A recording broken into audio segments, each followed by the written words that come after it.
Hello everyone, welcome to today's review session. Today I'll be reviewing games from NAOL Season 20, Round 4. I have 3 games to go through, so without further ado, let's just jump right in. For Game 1, we have Andy Ka 55, 7K as black, versus Shuffles, who's also 7K, playing as white. So let's jump right in. And things start off as they usually do, calm before the storm.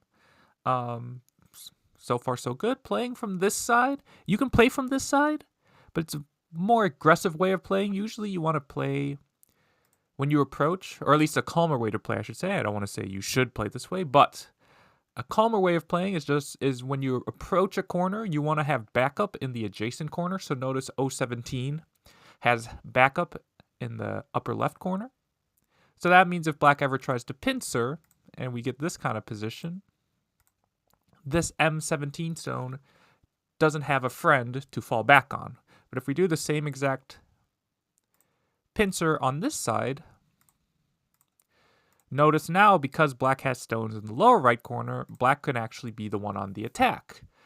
And it has to do with because of the stones in the adjacent corners. So that's why you can play from this direction, but if you want a more calmer game, you can play from the direction of your stones.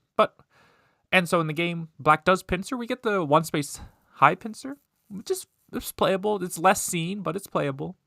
The reason why you don't see it as much is actually when you pincer low, you actually put more pressure on the R14 stones, believe it or not, because when your stones themselves are high, it's harder for them to make a base. So let's say white had jumped out, and then let's say you pincer somehow, or extend, I mean.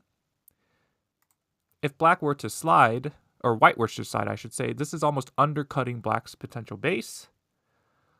And so black's kind of floating now. Whereas if you play on the third line, you can see that's just not possible anymore. So, yeah. White doesn't do that, though. White jumps to the corner, which is pretty much always a good move. And then we get this move, which this move, if white had started with that, is a perfectly fine move. This is Joseki even. But with this exchange, when you have the approach into the 3-3, you cannot play this anymore, and it has to do with because of the R14 stone. And white kind of punished it. It was still a better result than white if black had played normally, which would be this move. But white just got the order wrong.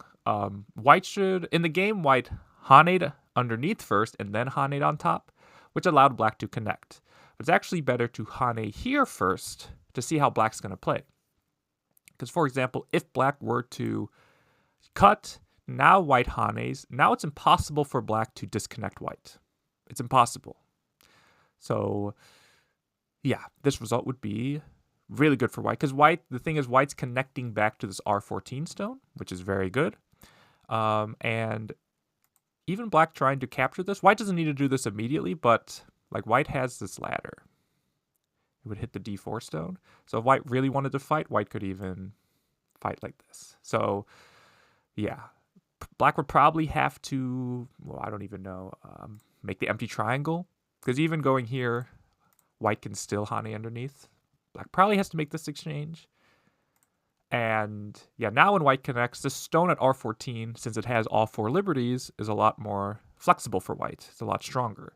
Whereas when you make this exchange and black gets to connect, you'd see white still disconnects the 18 stone, but the right side's a lot more solid. So that's why it's slightly better to hane first at P16 than S16.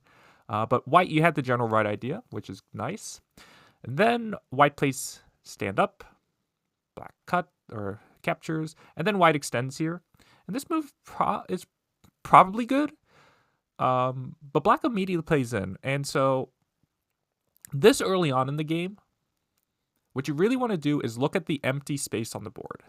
So if you look at the bottom side, it's a what, 1, 2, 3, 4, 5, 6, 7, 8, 9 wide. And I do literally mean just count the spaces between. This is 9 wide. I believe this is 11 wide. Even this is 8 wide. And this is 5 wide. This is only 4 wide, which means it is the smallest space on the board. And so black playing in there immediately is actually the kind of the smallest space to be playing, even if you can live. Because if you think about, okay, if I live here, what is the maximum amount of points I can make?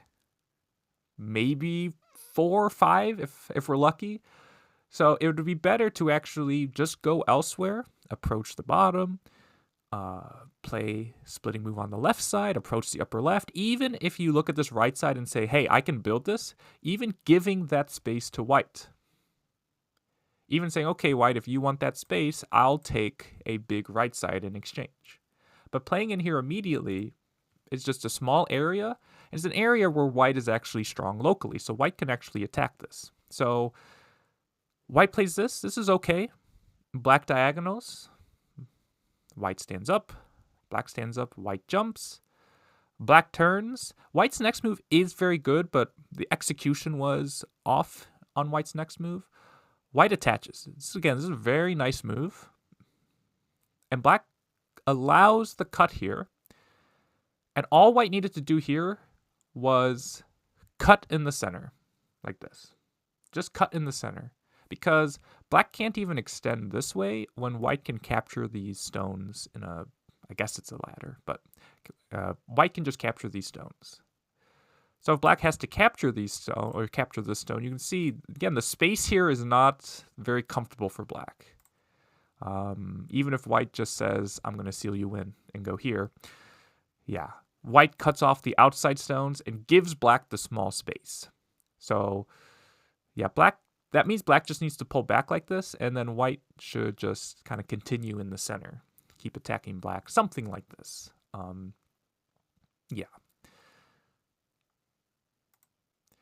But when white captures this stone instead, Atari, and then black camps is a very nice way to connect. White's shape gets a little funny here. So again, there's a lot of ways for white to keep good shape. So white blocks and allows black to connect. This is an Atari. Instead, white, you can simply just connect here. And if black connects, now you can play in a few different ways. You can just push here, and your shape stays perfectly fine. You can even just bamboo joint now. Your shape's just a lot better compared to the game where you ignore and allow black to take here. Still a good result for you, but yeah, your shape is just not as good. And black jumps, it's probably okay. White jumps, black peeps, again, probably okay. You are, as black, you are making the right side smaller when you do this, because you're making white so much stronger in the center. So, yeah, but you need to help your group, so it makes sense. And then you jump back. And now, let's flip it over to white. What are the biggest areas on the board here? We have the huge left side. Nothing's been played on the left side. We have the bottom side, which is pretty big. Even just standing up at J13 continues to attack black in the center while builds the entire upper left quadrant. In the game, white does go here. My apologies. White does go there. But then after this, white jumps in. Which again, this is a small area on the board. And even though you do have some stones locally here, it's just you're fighting over breadcrumbs compared to the rest of the board. Yeah, because again, you have to think, even if you're ripping out your opponent's territory, you have to think, how many points realistically can I make in this area? And it's not much. So I really like black's response to this, which was, I'll just go elsewhere. So yeah, white can just maybe continue building the left side, even just play the star point, help the lower left side. Even if you wanted to play towards the right side to reduce it, a move around N4 would be reducing black's right side, but in return would also be building white's bottom. This move is strictly trying to break up black's right side, but if that happens, we're going to have to, that's all it's doing, and we're going to have to make this stone live. So, yeah, like black could have just played locally, like this, and white would probably actually go elsewhere, which is why black went elsewhere, but yeah, black takes this, and I'm going to illustrate what white should have done in the lower left so that we can kind of compare and say why white should do this. So let's say black had invaded here. You can still do this, even on the bottom, but the double Hane variation to take the corner as white is very good variation for points. The corner is actually quite big. Now, like if you look in this instance, when black gets the very strong Ponuki here, this Joseki, if white's going to get the corner, the Joseki is now, you got to rank it on or like compare it to what is on the bottom. And so you can see black's actually quite efficient on the bottom. So this would be a case where white could probably still play this way, but this is obviously pretty good for black too. And it's because, again, while the bottom looks nice, the corner is, again, very big or just big. So now look what happens if white chose that variation here. Let's say white chooses the double Hane variation. Now look at what the Ponuki is facing. The Ponuki is facing a pretty much indestructible wall at this point, and this Ponuki is not having an effect on the rest of the board. Yeah, so this would be a scenario where I would play this variation as white. Keep the corner. The thing is as well, if black goes elsewhere, pretty much H17 kills black. So it's a very uncomfortable shape. And the thing is, black doesn't necessarily want to play this move. So even if it might have nice follow-ups at H15, it's just not a big move. And again, remember, white took the corner. That is kind of the key here. When white chooses this variation, black just comfortably takes the corner. And while white's wall here is facing the left side, the corner is quite big. And yeah, it's a pretty nice result for black. White plays off. Black goes here. White pincers, I like this. Black attaches. And we get the double Hane here. This is okay. This is possible. Black connects. Play there. And then this move. So, white. Couple things here for your next move is, one, you don't want to give your opponent good shape. Or you want to try not to. And two, if A, B, C, just play C. So in the game, white plays at E5. But this allows black to make a tiger's mouth. And then you end up playing F5 anyways. So this is a case where you just want to play F5. This avoids giving your opponent good shape. And if you're going to play F5 anyways, it's better to just play F5. And so it means if black plays E6, we wouldn't necessarily play this move here. We could play something else. We could maybe jump out now. And if black bumps, this is better shape, or this is worse shape for black, and we could play something different. Even if, let's say black attached, and then we Hane, even now, black shape would be much worse, because if black connects, we can see black shape is much worse. It would be as if we did this and forced black to play this, right? So even this would be okay. And if black pulls back, again, we can stand up strongly. We have a lot of options now. So yeah, this is a case where don't give your opponent good shape. And if you're going to play ABC, just play the final move in the sequence. So black pincers, this is pretty crazy. This is a crazy move. Yeah, and all white needs to think about here is whatever happens, just keep black separated. Whatever happens. And yeah, spoiler alerts, white doesn't accomplish that goal as well as white should have, because black is not alive in the lower left, black's not alive on the left side. So white peeps, and then pincers. Now, I think white made this exchange to try to make this move not work as well. The problem is, even after this exchange, I think that move still works. Because whichever way you play it, black's still going to be able to Atari and connect back like this. And even with these cuts here, you're weaker than black is. So here, the left side, or the lower left, I should say, is bigger than the left side stone, the C10 stone. So this is a case where you want to lean on this side to attack the lower left.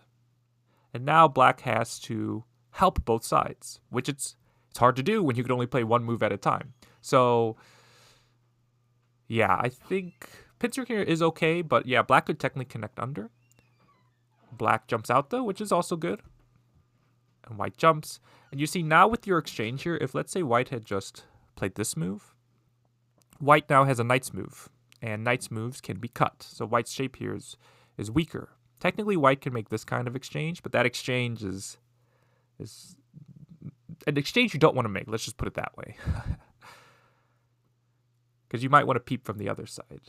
And you might want to connect under as well with this. So you're giving up a lot of Aji with that peep, but black attaches here, white bumps here, and then yeah, white jumps here. Again, if white simply just stands up, again, black still needs to live with these two stones and still needs to live with the lower left. But white goes here, allowing black to play this move, which again, if white simply just stands up here, white can still attack this. I think that's what white was maybe not seeing. Yeah, because one, I think black, you can actually play this move, black, this clamp. Yeah, I think this is where you should play. Because if white goes here, you could now cut. Yeah. And white doesn't have time to peep here because white's going to lose something. Even if you just allow white to connect, you're going to be able to connect under somehow. Because white's very low on liberties now. So if white connects here and you connect back, now you can see white's very low on liberties and yeah, you're connected. But when white goes here, then yes, definitely just Hane there. Connect. White tries to wedge Atari, and here we get another big missed opportunity for black is you can simply just connect here. The thing is, look how low on liberties white is. White is so low on liberties. If white pushes, white can't even cut because of snapback. White can't cut this way because of lack of liberties. If white connects here, again, white is so low on liberties, it's just impossible for white to continue. So, yeah. Black descends. This is at least nice. Black knows black can still cut, or white can't cut, so you descend first. That's nice. And, yeah, then black attacks this. White attaches, and then goes here. Yeah, this is... Usually the technique is to just cross-cuts. Again, when you are getting surrounded, you want to... you don't want to play stones that are right next to each other. Play there. Slide under. Attach. Yes. And then white goes here. Again, without even knowing the life and death, this move is just speaking out at me, right? It's just a move. Even if I don't continue, it's a move I definitely want to try to get. Right there. Although I think white is worried about this group, which also makes sense. White goes down. Again, it's probably better to just connect, but this is okay. Black blocks. Again, just playing here. Again, if white makes the eye, you can play this diagonal. This is a nice, I guess, Tesuji to know. Which you're going to be able to connect because black can't, or white can't block, like so. And if white plays here to prevent that, then obviously this is starting to look like a dead shape. So, yes. Black goes there. White tries to come in. Black attacks it. Again, when you have a position here on the lower left that's pretty solid, there's no reason to allow this slide under, so just play on the third line. And we'll see that a lot, actually, in these games where players play on the fourth line as opposed to the third line. But we get this result, and yeah, things start to... The players start to go to an end game. Yeah, I think... just quickly go through. Go down. Take there. Yeah, black definitely had a chance here. And right here... Yeah, white wedge, which just allowed black to capture these two stones. But the two stones are probably more valuable, so white should just poke here. Even if black can capture this one stone, it's not... The two stones are obviously worth more. So there's no reason to wedge here and allow black to capture. Sorry. Right there. Yes, that's nice. And yeah, they just kind of finish up. Yeah. There. C7 is very big. Black gets it. Yeah. Taking the ko immediately is not the biggest, but that's okay. And yeah, both players just kind of finish up. And yeah, black plays this big ko, which black has the ko threat, so it makes sense. Black should fight this ko. It's a flower ko. So like any ko threats are going to be bigger, right? But maybe black just knows black has threats. If you're going to play threats, by the way, you want to just keep cutting. Just keep cutting. Yeah. Just keep cutting. Although, is there a danger here if we do this? There might be danger here if white takes. Right? White's pretty low on liberties. So if white goes here, this is also an Atari. So maybe there's actually just danger here. I don't see how white gets out of this. So they're fighting a ko, but there's even potentially danger here for white. I think this works for black. Now that I just look at it, if you do this, that's an Atari and you can capture. So yeah, and it's just because I'm cutting. Whereas if I go here and black and white connects, now white connects and there's less aji there. But yeah, let's just wrap it up here. And the final score was, let's take a peek. I believe it was pretty close. Yeah, white by 2.5. White by 2.5. So very, very close. So for both players, just remember to play in the big areas. You can even see this early invasion black did. Black only made 5 points, 6 points. And white, you only made 5 points. And it's like when you invaded here as white, black got the entire upper left. And when you played here as black, white was able to get this left side, right? White was able to go elsewhere. So just remember to play in the big areas. And when you're fighting, especially both sides, look at this fight on the left side. White, when you have two groups that you can attack, your main goal is just keep them separated. Just keep them separated.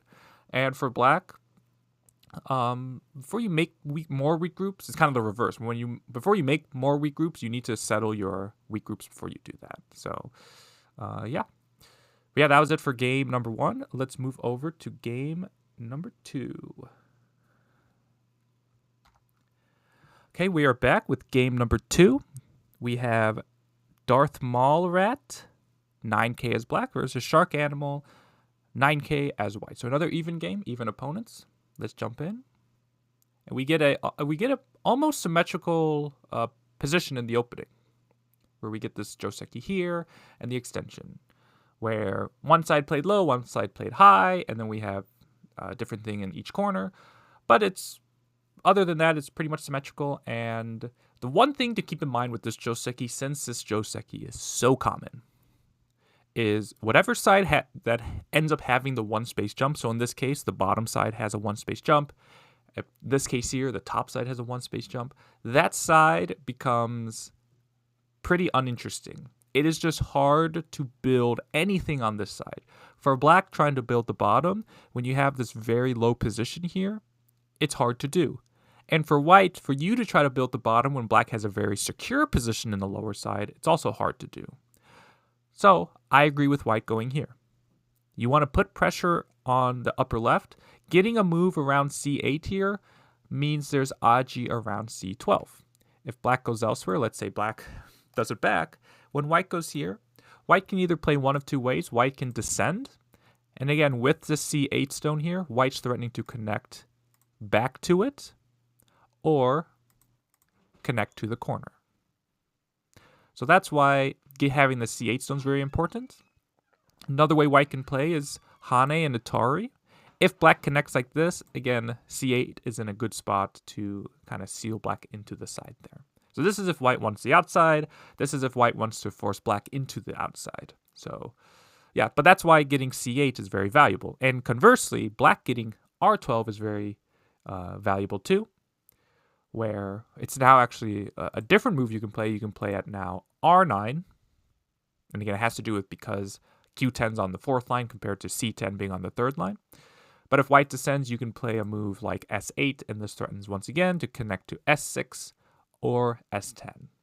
And again, there are technically other ways to play, where if you play here, Atari, and go back, but the basic premise is the same. Getting a move approaching the side stone, so again, Q10 in this case, C10 in the other case, getting a move approaching that has good follow-ups towards that group. So yeah, so white's good, black goes here, again, while the bottom side is not the most valuable, it is still a good move to play. Now, this is white's first mistake. White goes here. The only time you want to just kind of play a 3-3 in response is if, let's say, white did something else.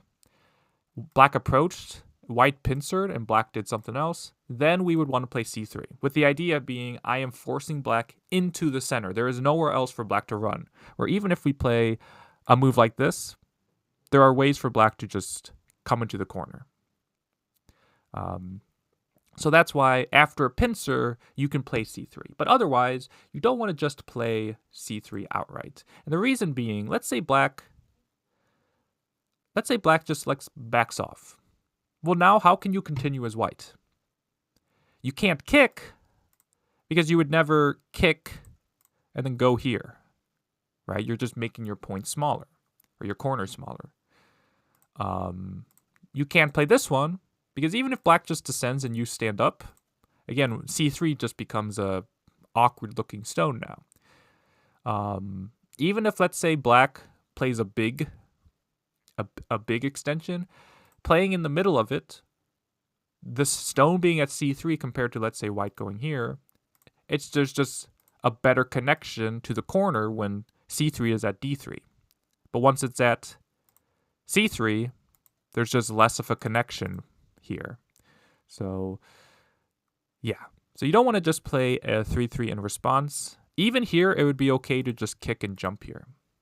Even though c8 might feel close, again, the bottom side, when you have this one space jump, is not that valuable. And now that we're even stronger here, playing a move around c12 would be more effective. Yes, because in some cases, if we do this too soon, and black chooses, or we choose the point variation, black can even come in like this and counterattack. But after this exchange here, black can't do that. So our attack would be better because black can't counterattack. Black pulls back, white goes here again. This is compared to the last game when I was talking about, like, just look at the big spaces, you might think the top side is the big space, but in this case, the top side, again, we just have all low stones, and as I said, whenever you get this Joseki, whatever side has the one space jump becomes uninteresting. So the top side, while it might look like the biggest if you just count the lines, this is where context matters. So the top side is actually pretty hard to build as points, and again, this move here is preventing any move that black can play around r12, which threatens the right side. So this is actually a very nice move. Black attaches, I like this. And then white goes here. This is not a bad move, and actually black's attached here is also good because this is again trying to prevent this kind of move from working. Is black's idea. And black's trying to do it in a forceful way, especially once white plays c3, black's kind of thinking, okay, I can't get in this left side anyway, so let's just make it as small as possible. And I think white could just answer this. White could just answer this. It's pretty big. Like when white goes here, if black were to cut, point-wise, it's not small. It's not small. Now, black gets the points, and maybe right now that's not the most important thing, but yeah. Both sides could ignore and both sides could answer. It's one of those things that it's hard to say if it's a mistake or not. I will say white going elsewhere is probably okay, but the exact move is not correct just because you can be a little quicker. You don't have to play this tight to your two stones here. You can play, the move I like to play is n6 in this kind of position. N6 is looking to, if black were to go elsewhere, is looking to play N4. That's the idea with N6. Whereas if you look at here, your follow-up is not as clear. This one is a very clear follow-up. I'm going to shoulder hit you. But this one it's a lot harder to find a good follow-up. Black goes there. Black just says, okay, I'll play there. And then black plays here. Again, this is okay, but again, if you just leave the possibility of sliding under, it's hard to, it's like, why not just play on the bottom like this, or play on the third line, I should say. Now, the reason why in the last example I was like, oh, black could maybe go here is because if black gets another move, Black's follow-up here is a very natural large knights. And not saying that you couldn't play this as black, but yeah, if white were to slide under, white's now further away, and there's ways to now disconnect white. So it's harder for white to actually slide under all the way compared to this one, just because it's closer. But yeah, this move's okay. And now is probably the time to start playing up top, so I think the direction's even okay. And I like white's move a lot, actually. It's a shoulder hit.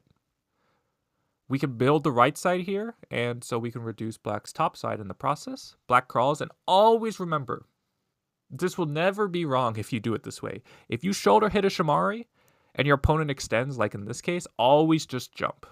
Always, always, always just jump. We are treating our stones lightly, and in this case, we're actually keeping black separated. Because again, if we value all the stones here, and we feel like we have to connect, then yeah, black is able to connect themselves. But if we realize O16 is not as important as K16, we can see we give up a stone, but we're separating this K16 stone off. If black attaches, again, we don't need a wedge and allow black to connect. We can Hane this way. If black cuts, we can now descend. Even black gets an Atari here. You can see we're damaging the upper right severely. And black's top side is not even alive yet if we can get a move around J18. But even without that, getting the stone at N18 just rips apart black's points up top. It's very big to get. If black, let's say, wedges and we just connect, again, we're disconnecting the K16 stone, which is the key. So just whatever you do, even black goes this way, just do the one space jump. Even if you can play this one, just as a rule of thumb, I would just play the one space jump if I get the opportunity to. Because here, black gets to connect. We play here. This is actually a very nice move. And push. There's actually a very nice move here that white has set up. Now, in the game, white just went here, which is not bad. White seeing that black, like seeing that this is a forcing move. And again, the order of moves is actually quite good here. Because if you did this first and then this, and then you went here, black would not answer this. Or at least would not go at K17. But in the game, that's what ends up happening.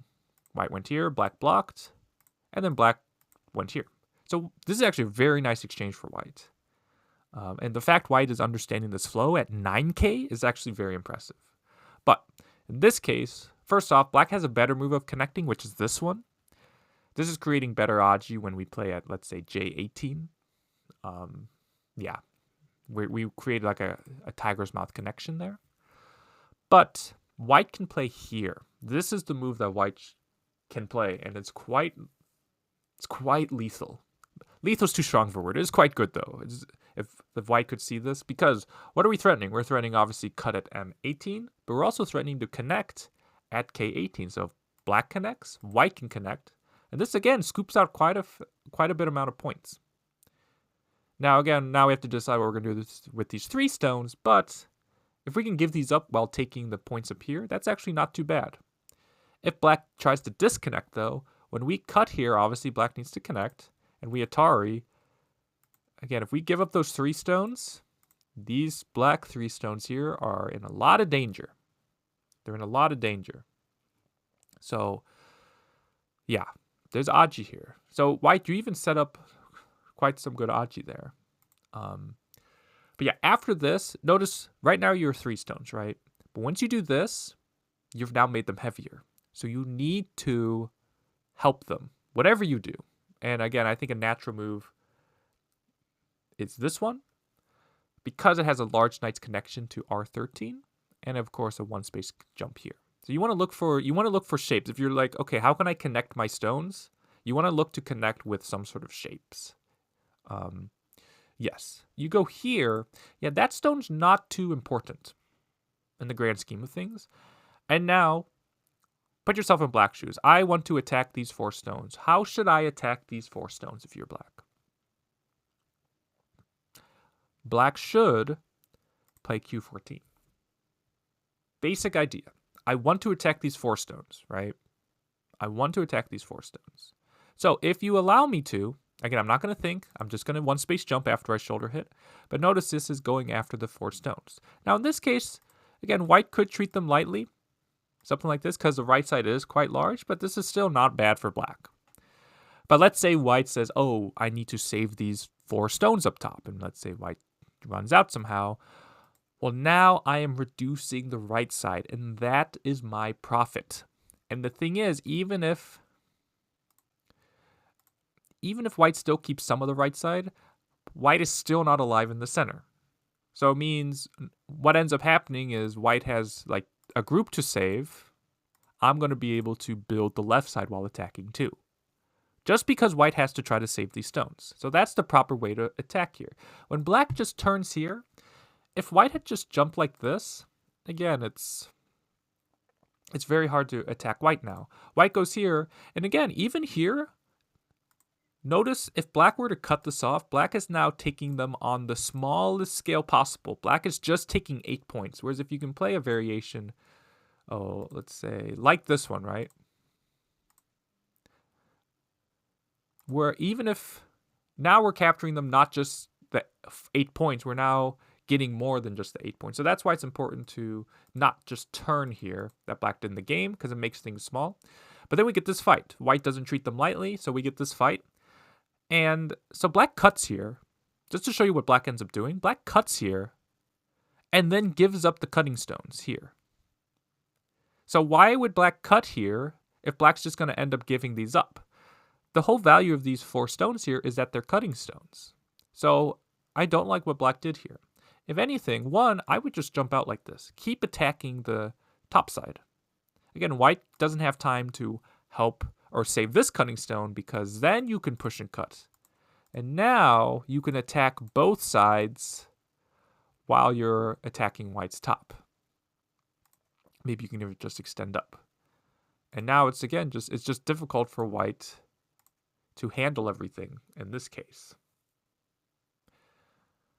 Or you can actually just capture the stone. Now you might be thinking, okay, I don't have the ladder, but you can just net this actually. And this works as a net. White can't play here because white runs out of liberties. If I Atari like this, it doesn't matter. I only have 2 liberties. So there's actually a net here. So this is the move I would play because the push and cut still works at N12. But so black cuts and then gives it up. Like, for example, if black wanted to give up those stones, black should just give them up now. And then play what black did in the game anyways. There is no reason to make these exchanges here. We get this. Then white shoulder hits this. This is not a bad move per se. I even like white's follow-up here. But white just ends up giving those stones up. Right? So, if anything, I would just jump like this. Or if you're going to play this one and allow black to do this, maybe go from this direction next, right? We have a horse face here. Or the other option, fight here. I would fight this. Again, black, these are cutting stones. That means they are, if the fight is important, they're valuable. It means I can separate black off. So again, I can start to connect to here. When I jump here, it threatens to cut off this kind of bamboo joint shape here. So yeah, white should have definitely thought to be more aggressive here. White plays here, say I'm going to try to save those. And again, this is not the move you want to play. You want to try to capture on a large scale. You want to try to play this move. This one is just going after just 2 points. It is too small. White goes here. This is a good direction. Building this area. Black cuts, but white goes there. Black peeps. White takes, cut. This is all good by white. This is all good by white. It's fine. Then black goes there, sure. White connects. Black slides. Again, that was black's right. There was no way for white to fix that in an efficient way. And then right here, white went for the cap, but descending is so big because you open up black's base at the bottom and you get good endgame at M2. Or at M1, I mean. You play this one, black turns. Notice this weakens your 3 stones. And in fact, on the next turn, black pushes and then connects. And this gains black a lot of points compared to if you go here. Even though this might look like a bigger space, this is still an example of if corner, side, center, play the sides before the center. But yeah, we get this. We get this Hane. And then right here, so both sides made a minor mistake here. Right here, white, you need to play D1. And it's because this prevents black from getting a good Sente move, or a good endgame move, I should say. It's not necessarily Sente. But if you play here, black can still do this. But that's fine. When you go here, black has a very nice move. Because one, black can still play here, and this is what black does in the game, but black can play at f1. And f1 threatens to save the stone at d1. White goes elsewhere, I can d1. This is a very good endgame for black. It means white can't Hane and connect under. Right? It means white can't get this move for free. Right? So this is a very good endgame. So this prevents that. F1 is not Sente. So white, you want to play F1, and if your opponents play D3, you want to play F1. Or you want to play D1, I mean, as white. But yeah. Yeah, both sides just kind of wrap up. Yeah, it's again a minor thing, but if you want to think about co-threats, it's just better to play at B18 to not let black get any co-threats. You going there means black can play B18 later as a co-threat, but yeah. But yeah, both sides just kind of wrap up. And there are some better endgame, like right here, it's better to take and force black to have to connect, or save, I mean, as opposed to playing here and letting black capture. But yeah, and then this was also very strange. White can just descend, there's no problems there. And then after this, where should white play? Just b8, right? No, white plays here. So again, I question why white did that as opposed to just connecting. But yeah, both sides just kind of wrap up. And again, it's a very close game, kind of like the first game. Yeah, again, here you can just Atari this and then connect. So you force black to lose a point, as opposed to going there and black can connect at E6 to get a point there. Black saves here. If you fill up all these liberties, you'll find out black doesn't need to connect here ever, so black technically lost a point. But yeah, ends up being a very close game. And it was white by 4.5. So again, white won by Comey. So it's a very close game. For white, how you handled the top side, just if it's kind of like you couldn't decide whether you're going to save or not. Like you played up top here as opposed to saving these stones. You ended up getting heavy up top. And then you could have gotten into this big fight that would have been bad for you. So just ask yourself, how am I going to handle these stones? If you want to treat them lightly, then just do the one space jump as I was recommending. And for black, yeah, again, the big crux of this game is pretty much this fight here that happened. And while black, you did end up cutting off this stone at R13, you did end up giving white a big center as well. So yeah, just being careful of, is this fight worth it and where can I profit from the fight? That's a big thing to think about. But yeah, good game by both sides. And yeah, let's move on to game number 3. Okay, we are back with game number 3. We have Eternal Student, 15K as black versus WayneC, 15K as white. So another even game. We got all 3 even games this time around. And this game is exciting because we get the Shanrensei. And as somebody who, as I was getting better, my dad, I would play my dad a lot, and he was like the Shanrensei master. He loved to play the Shanrensei, which meant, as somebody who wanted to beat him, I got good at dealing with the Shanrensei. Nowadays, of course, since I was, a decade ago at this point, even a little bit longer, and AIs have come up with different ways to handle the Shanrensei. But yeah, Shanrensei, you can play Shanrensei if you want, but I like to kind of think of the Shanrensei as those birds that like puff out their chest to try to be all tough. When in reality, they're still just little birds. Like it looks scary and intimidating, and if you don't know how to handle it, it can kind of spiral out of control. But in reality, it's more bark than bite at the end of the day, and which is why, like again, when I was 15K and I was playing Shanrensei, I would start freaking out. Like if I'm white here, I'd be like, oh my goodness, here we go.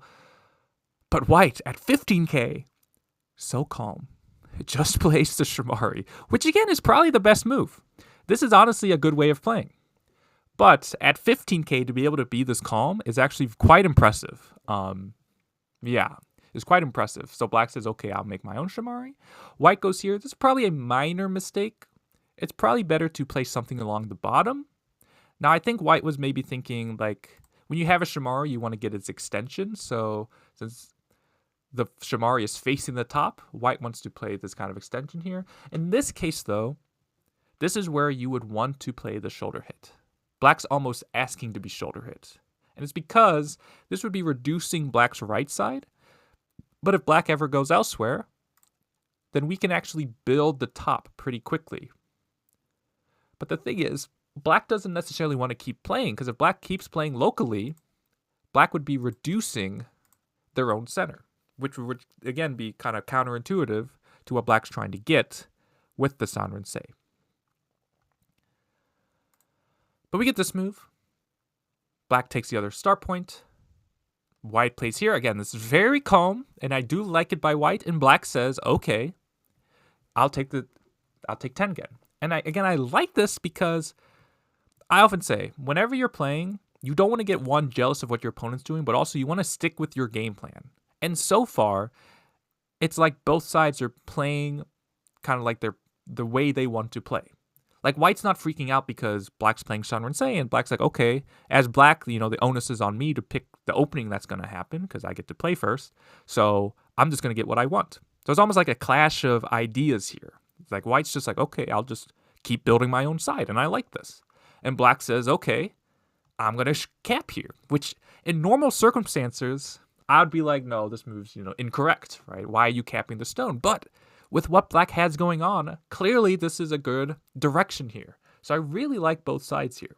I really, really like both sides. Now, at some point, White, you are going to have to deal with this right side. So I think now is the time to deal with the right side. Because if you look at everywhere else on the board, you're pretty secure, right? And if Black ever comes into the left side, while Black does have some center stones, if Black ever comes into the left side, Black's going to be outnumbered. And technically, maybe K17 is a little weak, but this is the time to just jump in. And again, whenever you jump in, just think about staying light. Just think about staying light. So I would even just plop a stone in like this. Because if Black kicks, the thing you have to realize is it is so much harder to kill than it is to live. So even though Black has all these stones here, it's actually hard for Black to kind of maintain this whole space here, because Black is so, while Black's working in unison, Black stones aren't necessarily connected. So yeah, White just needs to kind of settle these stones. And again, if White just plays lightly, even if Black maybe captures the 2 stones or captures a stone in the center, if something lives for White, it's probably still going to be an okay result. White goes here, which again, still not bad. This is still not bad. Now I will say here, White, you need to extend here. When you go here, as Black, you missed a key point here, Black. Now what I think happened here is White was thinking about this Joseki, where you play this one, and when you have this stone at R5, Black doesn't have time to cover because you can cut here. But when that stone is not there, Black, you can simply just cover here. This cut does not work. This cut does not work. Even the clamp does not work. Because again, when you are so strong here, White still needs to live in the corner, and these 2 stones, these cutting stones for White, are now kind of in no man's land. But you fix, again, this is proper. Like, you missed a chance, but can't say, this move is necessarily bad. So White extends. Push. So always remember in this case, this move is pretty much a free move for you. And a free move means it's Sente for you, pretty much no matter what, but Gote for your opponent. Like, if I do something else and my opponent goes here, I would be happy as Black. So these kind of pushes you always want to leave. And then you go here and then jump here. This is okay. But let me show you another move, Black. You can play here. So notice you end up playing this nice move, which again, for 15k, I'm very impressed by. But you can play that here. The reason why it's better to play it here is because you haven't extended the liberties on this O3 stone, right? Notice when you pushed here, White was able to play N3. But if you simply go here first, and let's say White goes elsewhere, we are threatening to play at N3 ourselves. And White is unable to push through and cut us, because remember this push here? Now we push, now it's an Atari, now we're going to cut off the corner. And this is going to be very dangerous for White. The bottom side still might die, and even if it doesn't, the corner is now completely dead. So Yeah, white's unable to do that. So maybe white will push and then go down, but even this exchange by itself, you can now just leave it and just go elsewhere. Even if we lose this N3 stone, totally fine. If white hanes here and plays this is another reason why we don't want to just push like we did in the game. Because if we haven't pushed, there still leaves more aji. We can now play moves like P2. And again, it's because we haven't pushed at P3. If you pushed at P3, that move would not work now. But because you haven't, you can play a move like P2. And it threatens to either connect this way or cut this way. So there's a lot more aji when you don't push there. So yeah, don't push here because it's a free sente move for a co-threat for anything. But it actually also, you lose some aji when you do that. So I also want to mention, white, to prevent that, to prevent N3, of course, white can take N3, but now you have sente. Comparing that to, in this case, you took gote. But okay. And then white goes here. And this is where, again, it's good you're sticking to your game plan, but at some point you do need to do something about the right side, because black just ends up, even black plays a little slack here and goes here. Black should Atari first. Yeah, it's going to be a lot harder for white to, because if white connects now, you can play here, and this almost kills white on the spot. So white would have to fight this ko. And yeah, it's hard to see a co-threat for white. Even if white has a co-threat here, again, remember these moves down at the bottom, now we have almost infinite co-threats, or a lot more co-threats than white does over here. So you want to Atari first before you turn, but black just lets white live, and then goes here. Again, when we want to play for the center, you probably just want to play some move that flattens white. White plays a very nice move of going here, and then you go elsewhere. So again, I'm interested in the decision making here of let me invade and then completely ignore the next turn. Again, you could have went here, or you could have just played the 3-3. But you played inside white's area. You should want to continue here. And again, this is where you got to be careful, because even if you can, let's say we attach here, and I'll just keep things simple. Let's say we play here, we jump out. Let's say white even goes down. We jump out again.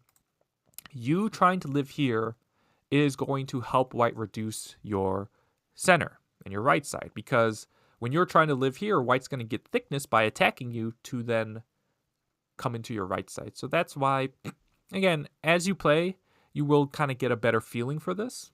But if you ever invade, you got to realize that the board's going to start changing, and then you're not going to be able to kind of keep as much as you wanted in the center, which is, again, why even just flattening white like this. Let's say white cuts, white Ataris. We go down once just to create some aji, but these stones here at H15 are continuing to build our center. Say maybe we do this knight's move, white connects. Even we cap white there. See, all of black stones are now working in unison to build the center like this. So, yes. But if anything, you should continue.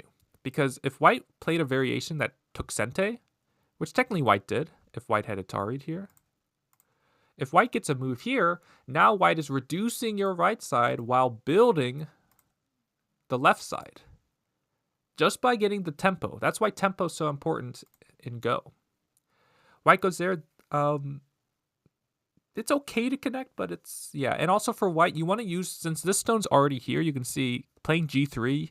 If you had played G3, you wouldn't just play H3 next. So you want to play some variation that kind of uses this stone here. So that's why when maybe black pushes here, I would even extend again like this. But we get this. Then white comes in. And again, if you're going to come in, kind of like when black played G17, you want to continue with these stones. So maybe, again, I will just jump out like this. And we're kind of looking at a cut here. There's a potential cut here where we can maybe come out this way, maybe attach here. It's a very flexible move. When we just block here, why did we throw the stone in, right? Then we go here. Okay, black. We want to attack the center, right? So the thing black does in the game is very impressive. Because again, if we're talking about 15Ks and you know this, I'll be honest, I didn't know what you're about to do at 15K. But black attaches here, which again, this is how you properly cut a knight's move, right? You jump across it. White cuts. We descend, right? We're going to give up one stone, give up two. We turn. and then we play the belly of the 2 stones. This is very impressive for 15k. But let me explain why in this case, while it's a very nice sequence to know, it was incorrect here. It's because you have just made white immortal in the upper left. And while we did mark off this area here, it's a very small area. So instead, it's a very nice sequence, but instead, we want to attack the center. But also the top side is also weak. So both sides have potential to be attacked. So in this case, I would play a move like this. Because look what happens. If white tries to come out, let's say something like this, these stones here are damaging white's top side. So for example, even if let's say we play another move here and we get to block here, all of a sudden these center stones are working against white to attack white up top. But if we do that sequence we do in the game, we can't do that kind of leaning attack now. 1, white can just cut now, but 2, even if we don't do that, like white's completely alive now at top. So it's a little too... You gave up a lot of oddity when you did it that way. So yeah, I would go here. Again, it's hard for white to play locally because we don't want to hurt the top as white. So do we have to just answer here? Then we get surrounded. If we play lightly, we're still getting some sort of dual attack potential here. So yeah, it's just a tricky scenario for white. Even this move might be better. Threatening again Hane or playing G16. But yeah, again, very nice sequence. Very, very nice sequence. I don't want to take that away from black, but just in this case, you gave up a little bit too much. Black peeps, then plays here. I do like this move. Here, though, you want to hurt white's shape. So definitely turn here. The only way for white to stay connected with these 2 stones is to play this. And as you notice, you could actually seal white in. And again, when you can seal your opponent into your moyo like this is like moyo 101. Seal your opponent into your moyos. You play here. White, you want to play moves that improve your shape. So just pushing here, again, it makes it so black can't turn there and force you into bad shape. Peep, then jump. We get this turn now, and again, if black, you had just bumped here and then Hane, again, white is now stuck inside. Going here, whenever you can keep attacking your group, you don't want to just go after small stones. So even if you did something else completely, and white were to go here, it's fine. We get reduced down by a couple points, no big deal. But when we can keep attacking, now we've kind of lost the ability to attack. So we shoulder hit, yes. Play here. Play this one, yes. Again, this one, though, you always want to never peep at the spot that forces your opponent to make the tiger's mouth. It is always better to just take the tiger's mouth point. That's why F5 was so good. If you had played G5 and white played F5, you haven't actually hurt white's shape. So this is why you want to peep here. Because white just makes good shape. White jumps in. This is a saying I like to call, don't run with scissors. When you're in the center of the board, you don't want to play knight's moves in general, because knight's moves can be cut. You don't want to run with scissors because you can be cut. So if black just jumps across here, you can see, as long as this ladder works for black, which it does, there's no way white can save these or capture the stone here. So instead, just do a 1-space jump instead. We get this. Now, very important concepts come out because I see this a lot in weaker player games. It's pushing from behind. But when you push from behind and you have these 2 spaces you want to keep, you end up getting a position where you're going to lose one way or the other. So this is where you want to jump ahead in the running fight. Now, if you, let's say you jumped ahead here, notice you've kind of self-peeped your 2 1-space jumps here. White would just be able to push, and kind of rip you apart, right? This wouldn't be so good. Even if you didn't know this was going to happen, just self-peeping 2 1-space jumps is not a good idea. That's when you just back off a line. So you want to get ahead in the running fight and then also back off a line. And this would actually keep all of black's, it would keep this side safe and it would keep the right side safe. So always remember, try to back off a line or jump ahead in the running fight and then try to back off a line if possible. Because otherwise you're going to get this position where you're like, oh, I got to keep both sides. But then in the process, you lose the right side. And we get that. Right here, white. Just cut this. There is no reason not to cut this. Black is so weak here. Where is black's base? Where is black's anything here? You go here. You play there. Yeah, even here, you can simply just poke here. Notice this poke is threatening to push through here or push through here. If black blocks, we can push here. And if black goes here, we can push here. And now we're separating these 5 stones off even. So just looking to be a little more aggressive here. While you definitely come across as a territorial player, white, that doesn't mean you can't fight at all. So you should definitely look to try to counterattack if possible. Bamboo joint, very nice. Hane, this is kind of small, but it's okay. One really last thing I want to talk about is coming up.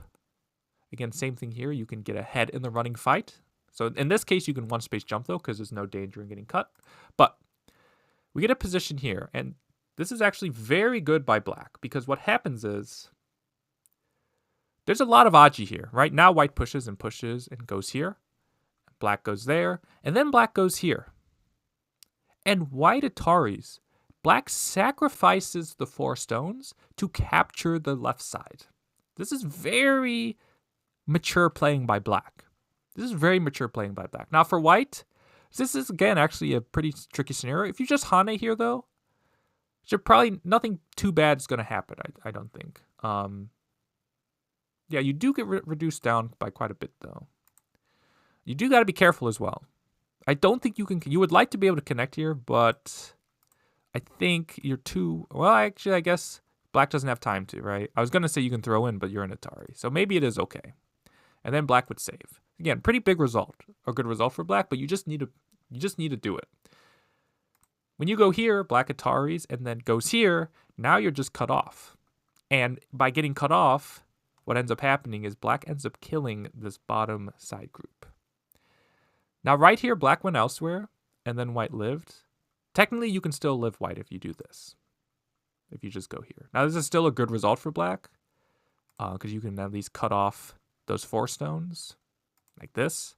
But, yeah, when you went here, you allowed black to then kill your eye there. So then you died in the lower left, and after dying there, yeah, white is definitely too far behind. But I like how both sides were playing early on. Here, whenever you fix a second line cut, you have to ask yourself, what is the danger, right? So if white cuts here, you can see you just connect back to the P18 stones. Now, technically, white could maybe Atari here and reduce you by a little bit, but then that's where we want to be as efficient as possible. We can play P19, and now we're getting the maximum amount of points there. But yeah, I like how both sides were kind of following their own game plans early on, and that's good. You want to do that. Oh, no problem. Thank you for watching. Yeah, and for white, if you're playing for white, because again, this might be a game-specific thing, but if your opponent's playing for a Moyo, you got to get in a little bit sooner than when you did. And then, yeah, it's hard to, if you didn't know the left side was going to die, then obviously, yeah, take, the cuts here. But yeah, just maybe taking care of the groups a little bit more. And looking to counterattack white. Always look to counterattack. Even if you consider yourself a territorial player, look to counterattack.